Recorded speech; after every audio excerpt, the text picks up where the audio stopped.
प्रिय भक्तों, आप सभी का स्वागत है मार्ग भजन टीवी में। गुरुवार के इस पावन दिन पर हम श्रीमद् भागवत गीता के दिव्य ज्ञान का श्रवण करेंगे। यह कथा केवल सुनने के लिए नहीं बल्कि जीवन को बदलने के लिए है, इसलिए कथा के अंत तक अवश्य बने रहें। भक्तों, गीता केवल एक ग्रंथ नहीं है बल्कि स्वयं भगवान श्री कृष्ण की वाणी है। जिस प्रकार अंधकार को मिटाने के लिए दीपक की आवश्यकता होती है, उसी प्रकार जीवन के अज्ञान रूपी अंधकार को दूर करने के लिए गीता का ज्ञान आवश्यक है। अध्याय 1 अर्जुन विषाद योग। महाभारत का युद्ध प्रारंभ होने वाला था। दोनों सेनाएं कुरुक्षेत्र में आमने सामने खड़ी थी। अर्जुन अपने रथ पर बैठे हुए भगवान श्री कृष्ण से बोले, हे माधव, मेरा रथ दोनों सेनाओं के बीच ले चलिए। जब अर्जुन ने अपने पिता में भीष्म, गुरु द्रोणाचार्य, भाइयों, मित्रों और संबंधियों को देखा तो उनका हृदय द्रवित हो गया। अर्जुन बोले, हे कृष्ण, मैं इन सबको मारकर क्या करूंगा? राज्य, सुख और वैभव किस काम का होगा? उनके हाथ कांपने लगे, गांडीव धनुष हाथ से छूट गया और वे रथ में बैठ गए। भक्तों, जीवन में कई बार ऐसी स्थिति आती है जब हम भी अर्जुन की तरह भ्रम और मोह में पड़ जाते हैं। हमें समझ नहीं आता कि क्या सही है और क्या गलत। तभी हमें गीता के ज्ञान की आवश्यकता पड़ती है। अध्याय 2 आत्मा का अमर सत्य। भगवान श्री कृष्ण मुस्कुराए और बोले, हे अर्जुन, जिस बात पर शोक नहीं करना चाहिए उस पर तुम शोक कर रहे हो। फिर भगवान ने आत्मा का रहस्य बताया। न जायते म्रियते व कदाचित, अर्थात आत्मा न जन्म लेती है और न कभी मरती है। जिस प्रकार मनुष्य पुराने वस्त्र त्याग कर नए वस्त्र धारण करता है, उसी प्रकार आत्मा पुराने शरीर को छोड़कर नया शरीर ग्रहण करती है। भक्तों, मृत्यु केवल शरीर की होती है, आत्मा की नहीं। इस सत्य को जान लेने वाला व्यक्ति भयमुक्त हो जाता है। कर्मयोग का संदेश। भगवान श्री कृष्ण ने अर्जुन से कहा, कर्मण्येवाधिकारस्ते मा फलेषु कदाचन, अर्थात तुम्हारा अधिकार केवल कर्म करने में है, फल में नहीं। आज अधिकांश लोग परिणाम की चिंता में दुखी रहते हैं। एक विद्यार्थी परीक्षा से पहले डरता है, एक किसान वर्षा की चिंता करता है, एक व्यापारी लाभ हानि की चिंता करता है। लेकिन गीता कहती है, कर्म करो, चिंता मत करो, फल भगवान पर छोड़ दो। यही निष्काम कर्मयोग है। एक प्रेरणादायक कथा। एक संत नदी किनारे बैठे थे। एक व्यक्ति उनके पास आया और बोला, महाराज, मैं बहुत दुखी हूँ। संत ने पूछा, तुम्हारे दुख का कारण क्या है? उसने कहा, मैं हर काम करता हूँ लेकिन मनचाहा फल नहीं मिलता। संत मुस्कुराए और बोले, तुम फल के लिए काम करते हो इसलिए दुखी हो, भगवान के लिए काम करो, सुखी हो जाओगे। भक्तों, यही गीता का सार है। क्रोध का विनाशकारी प्रभाव। भगवान श्री कृष्ण कहते हैं, क्रोधात् भवति सम्मोह, क्रोध से विवेक नष्ट हो जाता है। एक बार एक राजा ने क्रोध में आकर अपने सबसे विश्वास पात्र सेवक को दंड दे दिया। बाद में सत्य सामने आया तो राजा बहुत पछताया, लेकिन तब तक बहुत देर हो चुकी थी। इसलिए गीता हमें सिखाती है, क्रोध आने पर मौन हो जाओ, भगवान का नाम लो, निर्णय शांत मन से लो। भक्ति का महत्व। भगवान श्री कृष्ण कहते हैं, पत्रम पुष्पन फलन तोयन यो में भक्त्या प्रयच्छति।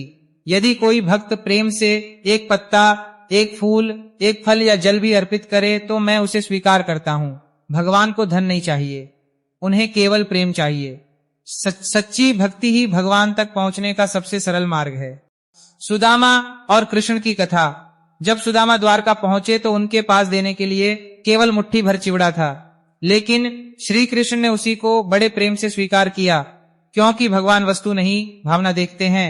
सुदामा ने कुछ नहीं मांगा, फिर भी भगवान ने उनका जीवन बदल दिया। मन को कैसे नियंत्रित करें? अर्जुन ने पूछा, हे कृष्ण, मन बहुत चंचल है। भगवान बोले, अभ्यास और वैराग्य से मन को वश में किया जा सकता है। आज मनुष्य का मन हर समय भटकता रहता है, कभी मोबाइल में, कभी धन में, कभी चिंता में।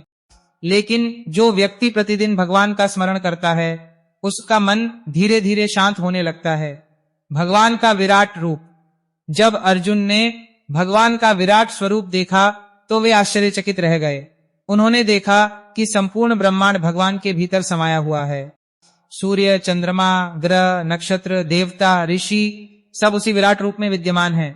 अर्जुन ने हाथ जोड़कर कहा, हे प्रभु, आप ही आदि हैं, आप ही अंत हैं। मन को कैसे नियंत्रित करें? अर्जुन ने पूछा, हे कृष्ण, मन बहुत चंचल है। भगवान बोले, अभ्यास और वैराग्य से मन को वश में किया जा सकता है। आज मनुष्य का मन हर समय भटकता रहता है, कभी मोबाइल में, कभी धन में, कभी चिंता में। लेकिन जो व्यक्ति प्रतिदिन भगवान का स्मरण करता है, उसका मन धीरे धीरे शांत होने लगता है। भगवान का विराट रूप। जब अर्जुन ने भगवान का विराट स्वरूप देखा तो वे आश्चर्यचकित रह गए। उन्होंने देखा कि संपूर्ण ब्रह्मांड भगवान के भीतर समाया हुआ है। सूर्य, चंद्रमा, ग्रह, नक्षत्र, देवता, ऋषि सब उसी विराट रूप में विद्यमान हैं। अर्जुन ने हाथ जोड़कर कहा, हे प्रभु, आप ही आदि हैं, आप ही अंत हैं। कलयुग में गीता का महत्व। आज का युग कलयुग है। चारों ओर तनाव, चिंता, स्वार्थ और अशांति बढ़ती जा रही है। ऐसे रास्ते में गीता जीवन का मार्गदर्शन करती है। जो व्यक्ति प्रतिदिन गीता का एक अध्याय पढ़ता है, उसके घर में सुख आता है, मन में शांति आती है और भगवान की कृपा प्राप्त होती है। कथा का समापन। भगवान श्री कृष्ण ने अंत में अर्जुन से कहा, सर्वधर्मान् परित्यज्य मामेकं शरणं व्रज। सभी प्रकार की चिंताओं को छोड़कर मेरी शरण में आ जाओ, मैं तुम्हारे सभी पापों का नाश कर दूंगा। अर्जुन बोले, हे प्रभु, मेरा मोह नष्ट हो गया है, अब मैं आपके आदेश का पालन करूंगा। इसी के साथ गीता का दिव्य उपदेश पूर्ण हुआ। भक्तों, यदि हम भी अपने जीवन में गीता के एक एक उपदेश को अपनाएं तो हमारा जीवन सुख, शांति और सफलता से भर सकता है। गीता सुनने का फल। प्रिय भक्तों, गीता केवल एक पुस्तक नहीं है, बल्कि भगवान श्री कृष्ण का साक्षात स्वरूप मानी गई है। कहा जाता है कि जो व्यक्ति श्रद्धा और विश्वास के साथ गीता का श्रवण करता है, उसके जीवन के अनेक कष्ट स्वतः दूर होने लगते हैं। एक समय की बात है, एक नगर में एक निर्धन ब्राह्मण रहता था। उसके पास धन नहीं था, लेकिन वह प्रतिदिन गीता का पाठ करता था। लोग उसका उपहास उड़ाते थे और कहते थे, गीता पढ़ने से पेट नहीं भरता। लेकिन ब्राह्मण मुस्कुराकर कहता, पेट तो किसी न किसी तरह भर जाएगा, पर आत्मा का भोजन केवल भगवान का ज्ञान है। समय बीतता गया। एक दिन नगर में भयंकर अकाल पड़ा। लोगों के पास खाने के लिए अन्न नहीं बचा, लेकिन भगवान की कृपा से उस ब्राह्मण की सहायता अनेक स्थानों से होने लगी। तब लोगों को समझ आया कि भगवान अपने भक्तों का कभी त्याग नहीं करते। भगवान भक्त के साथ रहते हैं। भगवान श्री कृष्ण कहते हैं, अनन्याश्चिन्तयन्तो मां ये जना पर्युपास्ते, अर्थात जो भक्त निरंतर मेरा चिंतन करते हैं, उनके योगक्षेम का भार मैं स्वयं उठाता हूँ। भक्तों, इसका अर्थ यह नहीं कि भगवान हमारे लिए सारे काम करेंगे। इसका अर्थ यह है कि जो व्यक्ति भगवान पर विश्वास रखकर अपना कर्तव्य करता है, उसकी रक्षा स्वयं भगवान करते हैं। जिस प्रकार माता अपने छोटे बच्चे का ध्यान रखती है, उसी प्रकार भगवान अपने भक्तों का ध्यान रखते हैं। जीवन में दुख क्यों आता है? अक्सर लोग पूछते हैं, हम भगवान की पूजा करते हैं, फिर भी दुख क्यों आता है? गीता इसका उत्तर देती है। भगवान कहते हैं कि मनुष्य अपने कर्मों का फल भोगता है।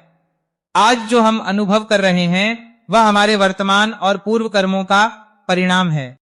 लेकिन भक्त और अभक्त में अंतर यह है कि भक्त दुख में भी भगवान पर विश्वास बनाए रखता है। उसे पता होता है कि जो कुछ हो रहा है भगवान की इच्छा से हो रहा है और अंत में उसका कल्याण ही होगा।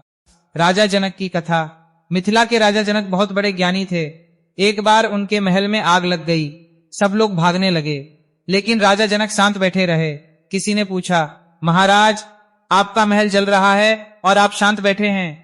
राजा जनक बोले, जो जल रहा है वह मेरा नहीं है और जो मेरा है वह कभी जल नहीं सकता। उनका संकेत आत्मा की ओर था। भक्तों, यही गीता का ज्ञान है। शरीर, धन और संसार नश्वर हैं, केवल आत्मा और परमात्मा ही शाश्वत हैं। लोभ का परिणाम। गीता में भगवान लोभ को मनुष्य का बड़ा शत्रु बताते हैं। एक व्यापारी था जिसके पास बहुत धन था, लेकिन वह और अधिक धन कमाने की लालसा में गलत मार्ग पर चल पड़ा। धीरे धीरे उसका परिवार टूट गया, मित्र दूर हो गए और मन की शांति समाप्त हो गई। तब उसे समझ आया कि धन से अधिक मूल्यवान संतोष होता है। गीता कहती है, जो संतोषी है वही वास्तव में सबसे धनी है। सच्ची भक्ति कैसी हो? भक्तों, भगवान को दिखावा पसंद नहीं, वे केवल प्रेम देखते हैं। एक गरीब वृद्धा प्रतिदिन मंदिर में एक दीपक जलाती थी। लोग उसका मजाक उड़ाते थे, लेकिन उसकी श्रद्धा अटूट थी। एक दिन मंदिर के पुजारी को स्वप्न में भगवान ने दर्शन देकर कहा, मुझे सबसे प्रिय वही दीपक है जो वह वृद्धा प्रेम से जलाती है। इसलिए याद रखिए, भक्ति में धन नहीं, भावना महत्वपूर्ण है। कलयुग का सरल उपाय। कलयुग में मनुष्य के पास समय कम है, तपस्या करना कठिन है, यज्ञ करना कठिन है, लेकिन भगवान ने एक सरल मार्ग दिया है, नाम स्मरण। हरे कृष्ण कृष्ण कृष्ण हरे हरे, हरे राम राम राम हरे हरे। जो व्यक्ति प्रतिदिन भगवान का नाम लेता है उसके जीवन में सकारात्मक परिवर्तन आने लगता है। गुरु का महत्व। गुरु के बिना ज्ञान प्राप्त करना कठिन है। जैसे अंधेरे में दीपक रास्ता दिखाता है, वैसे ही गुरु जीवन का मार्ग दिखाते हैं। भगवान श्री कृष्ण स्वयं अर्जुन के गुरु बने। उन्होंने अर्जुन के मन का अज्ञान दूर किया। इसलिए हमें सदैव गुरुजनों और संतों का सम्मान करना चाहिए। कथा का अगला भाग। प्रिय भक्तों, गीता का ज्ञान जितना सुनो उतना कम है। अगले भाग में हम जानेंगे भगवान की शरणागति का रहस्य, भक्त और अभक्त में अंतर, मृत्यु के समय भगवान का स्मरण, गीता के चमत्कारी प्रभाव, जीवन को सफल बनाने वाले दिव्य सूत्र, भगवान की शरणागति का रहस्य। प्रिय भक्तों, पिछले भाग में हमने जाना कि भगवान अपने भक्तों की रक्षा स्वयं करते हैं। अब हम गीता के सबसे महत्वपूर्ण संदेशों में से एक शरणागति को समझेंगे। भगवान श्री कृष्ण कहते हैं, सर्वधर्मान परित्यज्य मामेकम शरणं व्रज, अर्थात सभी प्रकार के भय, चिंता और अहंकार को छोड़कर केवल मेरी शरण में आ जाओ। भक्तों, शरणागति का अर्थ भाग जाना नहीं है। इसका अर्थ है अपना कर्तव्य करते हुए भगवान पर पूर्ण विश्वास रखना। जिस प्रकार एक छोटा बच्चा अपने पिता का हाथ पकड़कर निडर हो जाता है, उसी प्रकार जो भक्त भगवान का हाथ पकड़ लेता है वह जीवन के बड़े से बड़े संकट से भी नहीं डरता। द्रौपदी की पुकार। महाभारत में जब द्रौपदी का चीरहरण हो रहा था, तब उन्होंने पहले स्वयं अपनी रक्षा करने का प्रयास किया। जब सभी उपाय समाप्त हो गए, तब उन्होंने दोनों हाथ उठाकर पुकारा, हे कृष्ण, मेरी रक्षा कीजिए। उस क्षण भगवान ने उनकी लाज बचाई। भक्तों, इसका अर्थ यह नहीं कि हमें प्रयास नहीं करना चाहिए। पहले अपना कर्तव्य करें, फिर परिणाम भगवान पर छोड़ दें। भक्त और अभक्त में अंतर। एक बार एक संत से पूछा गया, भक्त और अभक्त में क्या अंतर है? संत बोले, दुख दोनों के जीवन में आता है, लेकिन भक्त दुख में भी भगवान को याद करता है, जबकि अभक्त भगवान को दोष देता है। गीता हमें सिखाती है कि हर परिस्थिति में भगवान पर विश्वास बनाए रखें। जब सुख मिले तो भगवान को धन्यवाद दें, जब दुख मिले तो भगवान पर भरोसा रखें। मृत्यु का सत्य। भक्तों, संसार का सबसे बड़ा सत्य मृत्यु है। जो जन्मा है उसकी मृत्यु निश्चित है, लेकिन गीता हमें सिखाती है कि मृत्यु अंत नहीं बल्कि एक नई यात्रा की शुरुआत है। भगवान श्री कृष्ण कहते हैं, वासांसी जीर्णानि यथा विहाय। जिस प्रकार मनुष्य पुराने वस्त्र त्याग कर नए वस्त्र धारण करता है, उसी प्रकार आत्मा पुराने शरीर को छोड़कर नया शरीर धारण करती है। इसलिए ज्ञानी व्यक्ति मृत्यु से भयभीत नहीं होता। अंतिम समय का स्मरण। गीता में भगवान कहते हैं, अंतकालेचि मामेव स्मरन्। जो व्यक्ति अंतिम समय में भगवान का स्मरण करता है वह परम गति को प्राप्त करता है, लेकिन अंतिम समय में वही स्मरण होगा जिसकी आदत पूरे जीवन रही हो। यदि हम जीवन भर संसार को याद करेंगे तो अंत समय में संसार याद आएगा। यदि हम भगवान को याद करेंगे तो अंत समय में भगवान याद आएंगे। इसीलिए प्रतिदिन नाम जप और भजन करना आवश्यक है। गीता का चमत्कारी प्रभाव। एक नगर में एक युवक रहता था जो हमेशा तनाव और चिंता में रहता था। एक दिन एक संत ने उसे गीता पढ़ने की सलाह दी। युवक ने प्रतिदिन केवल एक श्लोक पढ़ना शुरू किया। धीरे धीरे उसका मन शांत होने लगा, उसके विचार बदलने लगे, उसका आत्मविश्वास बढ़ने लगा। कुछ वर्षों बाद वही युवक समाज में सम्मानित व्यक्ति बन गया। वह कहता था, मेरे जीवन को बदलने वाली सबसे बड़ी शक्ति गीता है। अहंकार का विनाश। भगवान को सबसे अधिक अप्रिय यदि कुछ है तो वह है अहंकार। रावण विद्वान था, कंस शक्तिशाली था, दुर्योधन पराक्रमी था, लेकिन अहंकार ने उनका विनाश कर दिया। दूसरी ओर हनुमान जी अत्यंत शक्तिशाली थे, फिर भी विनम्र रहे, इसीलिए वे आज भी पूजे जाते हैं। भक्तों, याद रखिए, जहां अहंकार समाप्त होता है वहीं से भगवान की कृपा आरंभ होती है। सच्चा धन क्या है? आज लोग धन, पद और प्रतिष्ठा को ही सफलता मानते हैं, लेकिन गीता कहती है, यदि मन में शांति नहीं है तो सब कुछ होते हुए भी व्यक्ति निर्धन है, और यदि मन में संतोष है तो कम साधनों भी व्यक्ति सुखी रह सकता है। संत कबीरदास जी ने कहा, साईं इतना दीजिए जामे कुटुंब समाए, अर्थात इतना ही दीजिए जिससे परिवार का पालन हो जाए और किसी के सामने हाथ ना फैलाना पड़े। गुरुवार का विशेष महत्व। गुरुवार का दिन भगवान विष्णु और देवगुरु बृहस्पति को समर्पित है। इस दिन पीले वस्त्र धारण करें, भगवान विष्णु की पूजा करें, श्रीमद् भागवत गीता का पाठ करें, केले के वृक्ष की पूजा करें, गरीबों को पीली वस्तुओं का दान करें। ऐसा करने से ज्ञान, धन और सुख की प्राप्ति होती है। भाग 3 का समापन। प्रिय भक्तों, श्रीमद् भागवत गीता का प्रत्येक श्लोक जीवन बदल, गीता का प्रत्येक श्लोक एक दीपक है। प्रिय भक्तों, गीता का प्रत्येक श्लोक जीवन के अंधकार को दूर करने वाला एक दीपक है।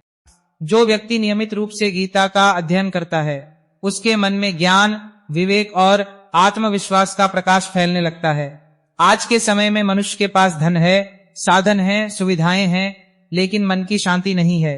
इसका कारण है कि उसने बाहरी संसार को तो जीत लिया, लेकिन अपने मन को नहीं जीता।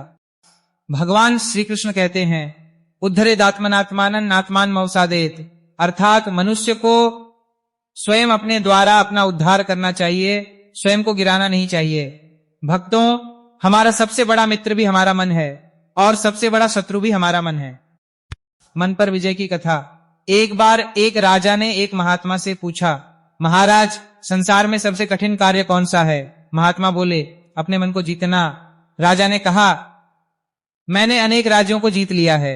महात्मा मुस्कुराए और बोले, राज्य जीतना आसान है, लेकिन मन जीतना कठिन है। भक्तों, यदि भगवान के चरणों में लग जाए तो जीवन सफल हो जाता है। संगति का प्रभाव। गीता हमें अच्छी संगति का महत्व भी सिखाती है। जैसी संगति होगी वैसा ही जीवन बनेगा। यदि हम संतों के साथ रहेंगे तो मन में भक्ति आएगी। यदि हम बुरे लोगों की संगति करेंगे तो मन में नकारात्मक विचार उत्पन्न होंगे। एक कोयला बेचने वाला और एक इत्र बेचने वाला दोनों बाजार में बैठे थे। जो व्यक्ति इत्र वाले के पास गया, उसके कपड़ों में सुगंध आ गई। जो कोयले वाले के पास गया, उसके कपड़े मैले हो गए। इसी प्रकार संगति का प्रभाव जीवन पर अवश्य पड़ता है। समय का महत्व। भक्तों, संसार में सबसे मूल्यवान वस्तु समय है। धन खो जाए तो वापस मिल सकता है, स्वास्थ्य बिगड़ जाए तो सुधर सकता है, लेकिन बीता हुआ समय कभी वापस नहीं आता। इसलिए भगवान का स्मरण और अच्छे कर्म करने में समय व्यर्थ नहीं गंवाना चाहिए। जो व्यक्ति समय का सम्मान करता है, समय भी उसका सम्मान करता है। माता पिता की सेवा। भगवान श्री कृष्ण ने सदैव अपने माता पिता और गुरुओं का सम्मान किया। गीता का ज्ञान भी हमें यही शिक्षा देता है कि माता पिता की सेवा सबसे बड़ा धर्म है। जो व्यक्ति अपने माता पिता का सम्मान करता है, उसके जीवन में भगवान की विशेष कृपा बनी रहती है। आज बहुत से लोग मंदिरों में तो जाते हैं, लेकिन घर में माता पिता का सम्मान नहीं करते। याद रखिए, माता पिता की सेवा ही सबसे बड़ी पूजा है।